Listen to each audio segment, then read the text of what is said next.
We stand up here with a range of emotions. I think the first emotion is disappointment.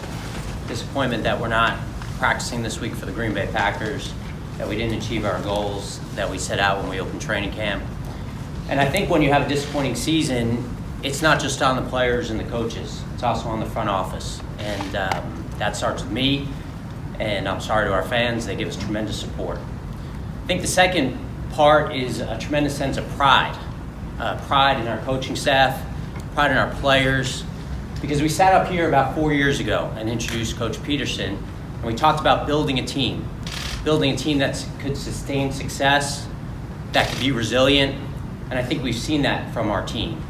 You know, if I told you 4 years ago that we'd have 42 wins, including playoff games, a Super Bowl title, that doesn't mean that we've accomplished our goals, but we're proud of that. We have a lot to do going forward. When we look at our team from 2017 to 2019, we knew that we had one team, really a team that we were going to basically stick with. We didn't have a lot of resources in terms of draft picks. That's on me. We made trades for some veteran players to go win. We stick to that. We're glad of those decisions. But going forward, we need to infuse youth in this team. We have 10 draft picks. We think we're going to have 10 draft picks in this draft. We're excited about that. When we look at what the young players did for our team down the stretch, it's a great tribute to them. It's a great tribute to our coaching staff. It's a great tribute to our developmental program that we take a lot of pride in.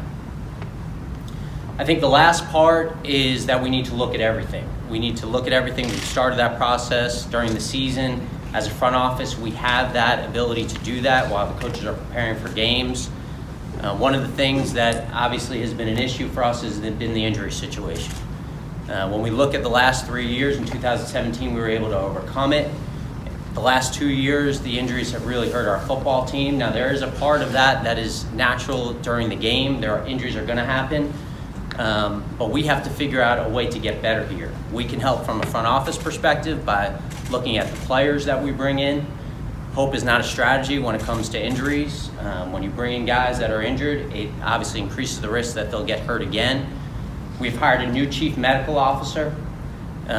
This is someone that we're very, very excited to have. He came in June, and what he asked for us was that he would observe through the season, observe our training staff, observe our weight staff, our sports science, our processes, and make recommendations to us that we would carry out.